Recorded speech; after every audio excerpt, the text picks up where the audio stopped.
In the melting Arctic, Canada must choose between American power and Swedish independence, a decision that could reshape alliances, war strategy, and sovereignty for generations. Music fades in, ice breaks beneath a rising sun, and radar sweeps the far north where maps end and power begins. In the melting Arctic, Canada must choose between American power and Swedish independence, a decision that could reshape alliances, war strategy, and sovereignty for generations. This is not a procurement story. It is a story about who commands the sky when the ice disappears. Canada carries a burden few states ever face. It guards the second largest territory on Earth, a coastline longer than most wars, and an Arctic frontier that is no longer frozen in time. As ice retreats, shipping lanes open, minerals surface, and foreign warships follow. Russia builds new bases along its northern rim. China calls itself a near-Arctic state. The United States expands patrols, sensors, and pressure. In the center of this storm stands Ottawa. At first glance, the choice looks simple. Buy 88 F-35 stealth fighters from the United States, the most advanced combat aircraft in Western service. Or accept Sweden's offer of 88 Gripens, a lighter jet designed for harsh terrain, fast repair, and national control. But this decision is not about which jet flies higher. It is about who controls the switch when systems fail, alliances strain, or war demands speed. The F-35 is a technological monument.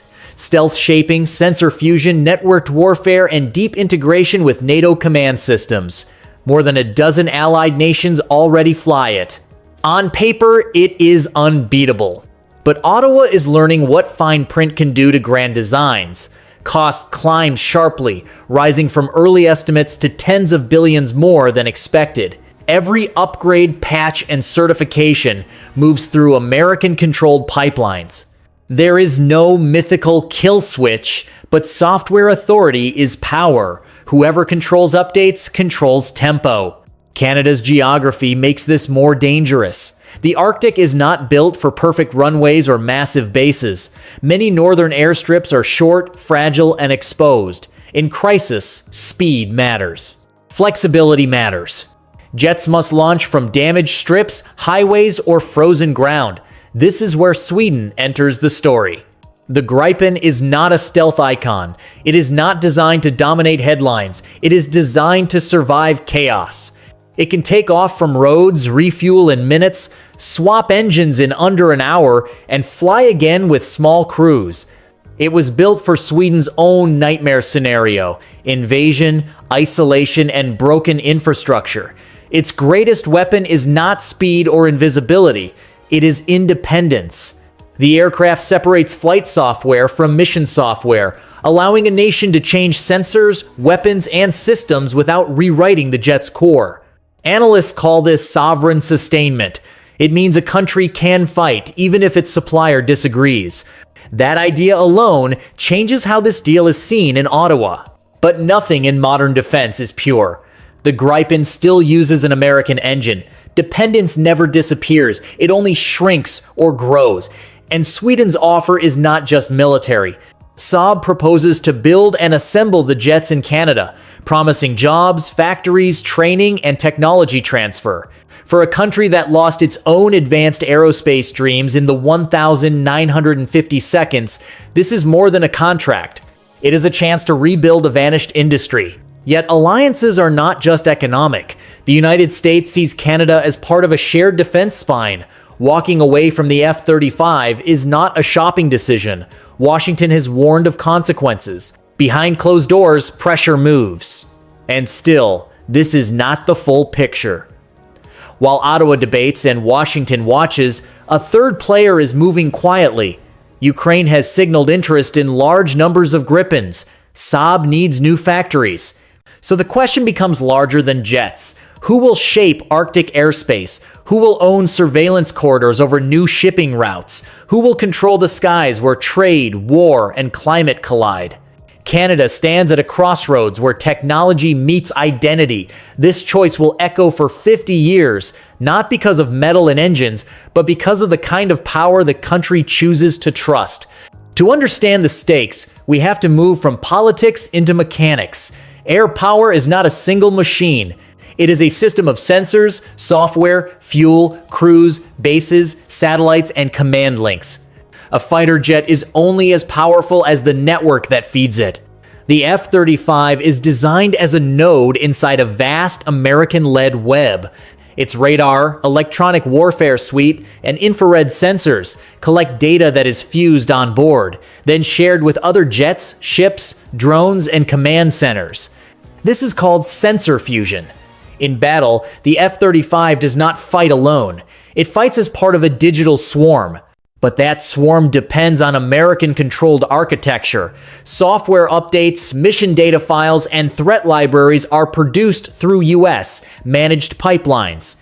Even allies with special arrangements like Israel had to negotiate for partial autonomy. For Canada, this means that long-term combat readiness is tied to Washington's political climate.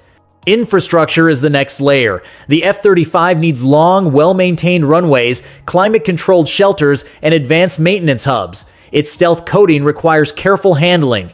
In southern Canada, this is manageable. In the Arctic, it becomes a liability. Ice, wind, and limited facilities slow repairs and restrict sortie rates. The Gripen was built for the opposite environment. Sweden assumed its air bases would be bombed early in any war, so it designed a jet that could disperse. Gripens operate from roads, remote strips, and temporary pads. Maintenance crews are small. Turnaround time is short. In a war of attrition, this matters more than elegance. Then comes software architecture. The Gripen separates its core flight controls from mission systems. Canada could modify sensors, weapons, and data links without rewriting the aircraft's heart. This is rare in modern jets. It means faster adaptation when threats change. The F-35 is more closed. Changes ripple through certified systems, slowing updates and tying modifications to multinational approval chains. In peacetime, this ensures safety. In crisis, it can delay response. Engines expose another layer of dependence. Both jets rely on American technology here. The F-35 uses Pratt & Whitney engines. The Gripen uses a General Electric engine. Either way, Washington retains leverage. The difference is degree. With the F-35, dependence extends to software, logistics, and data. With the Gripen, it is narrower. Now add command and control. Canada is part of NORAD, the joint U.S.-Canada aerospace defense system. Its radar stations, satellites, and warning networks are integrated with American command structures. Any Canadian jet, Gripen, or F-35 will operate inside this architecture. The question is not whether Canada works with the U.S., it is how much control it keeps over its own tools. Economics shape strategy. Saab's proposal includes local assembly, training, and technology transfer. That means engineers, supply chains, and long-term industrial skills inside Canada. This creates resilience. It also creates political support at home. But building jets is not simple. Setting up production lines, certifying parts, and training workers takes years. During that time, Canada still needs combat-ready aircraft. This is why mixed fleets are being discussed. A mixed fleet means 2 aircraft types, 2 training pipelines, 2 maintenance systems, and 2 supply chains. It increases flexibility, but also multiplies cost and complexity. In war, complexity kills. Pilots must be interchangeable. Crews must know every system. Logistics must move fast. Every extra variant slows the machine. Combat doctrine also matters. In high-intensity conflict against a peer enemy, stealth and deep penetration are decisive. This is where the F-35 excels. It can slip through dense air defenses, strike high-value targets, and guide other weapons. The Gripen is better suited for patrol, interception, and dispersed defense. Period.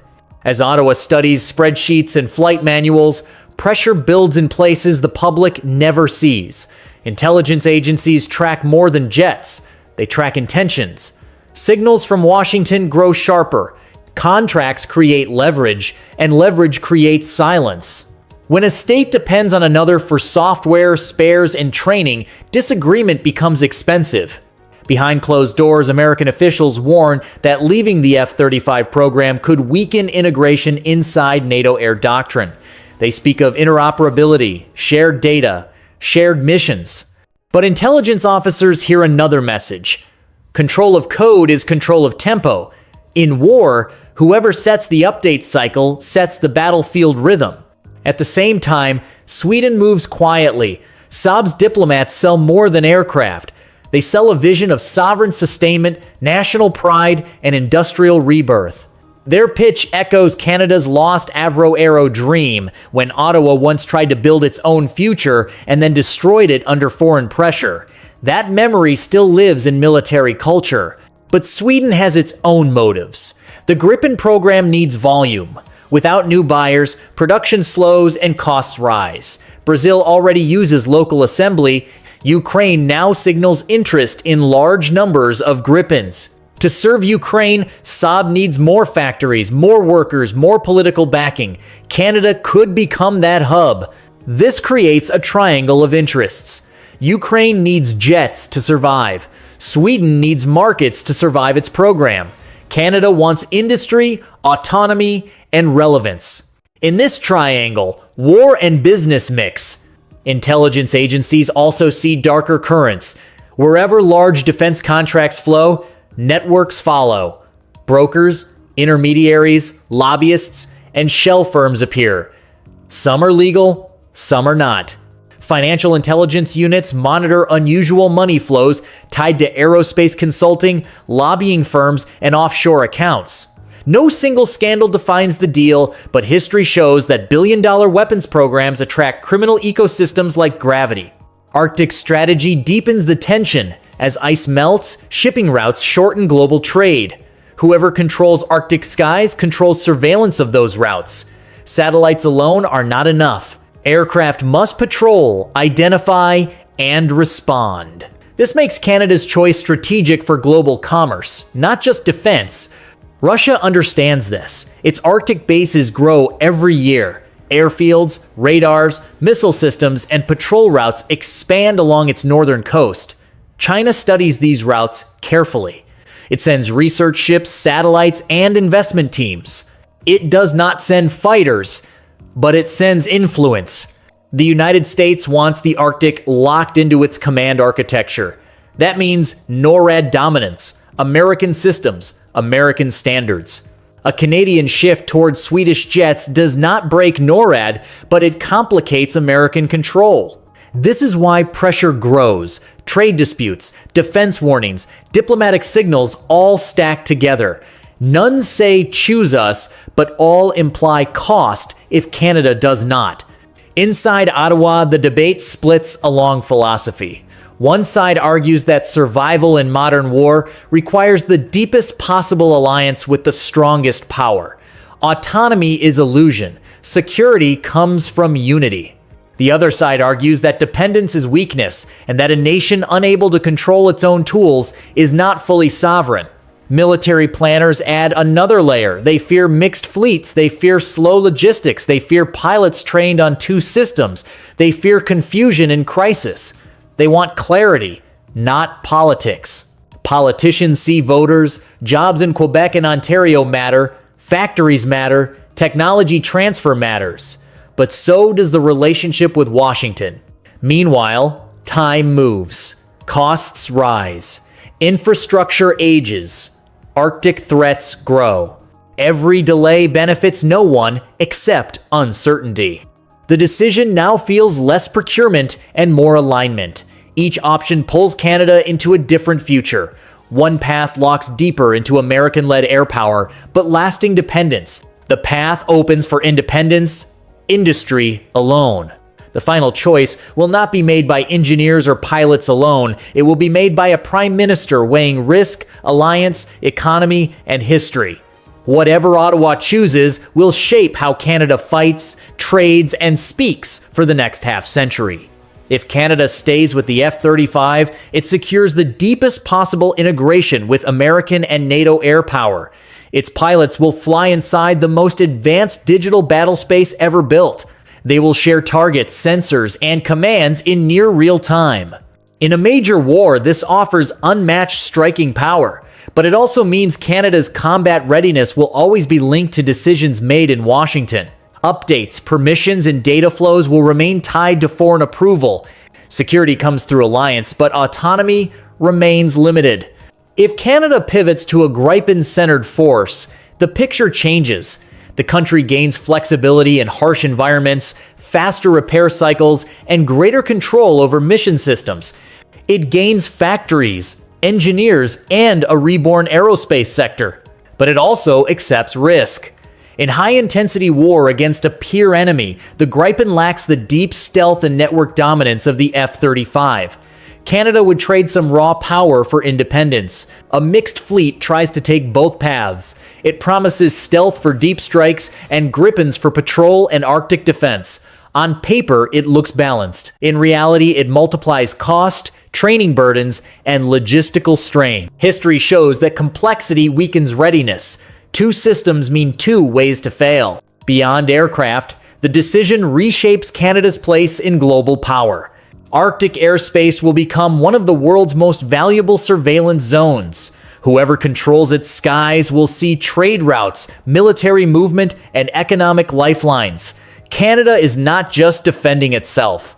It is guarding corridors that link Asia, Europe, and North America. This is why foreign powers care so deeply. The United States wants continuity and control. Sweden wants influence and industry. Ukraine wants survival. Russia and China watch quietly, knowing that every radar and patrol path in the north shifts the strategic map. Inside Canada, the debate is framed as cost versus capability, but it is deeper than that. It is about identity. Is Canada a junior partner in a massive alliance, trading autonomy for guaranteed protection? Or is it a middle power seeking enough independence to choose its own path in crisis? There is no perfect answer. Every choice creates strength and vulnerability at the same time. The F-35 offers dominance with dependence. The Gripen offers freedom with risk. Mixed fleets offer compromise with complexity. In intelligence circles, this is called strategic trade-off. No state gets everything. Every gain costs something else. The mistake is believing technology can erase politics. It cannot. Jets carry the values of the systems that build them. When future historians look back, they will not measure this decision by flight hours or radar range. They will measure it by moments of crisis, by whether Canada could act when pressure came, by whether it spoke with its own voice or echoed another's. The Arctic will not wait.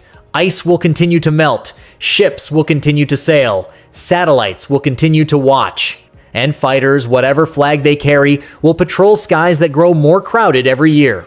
Canada stands at a quiet turning point. No missiles are flying. No borders are burning. Yet the consequences of this choice are as real as any battlefield.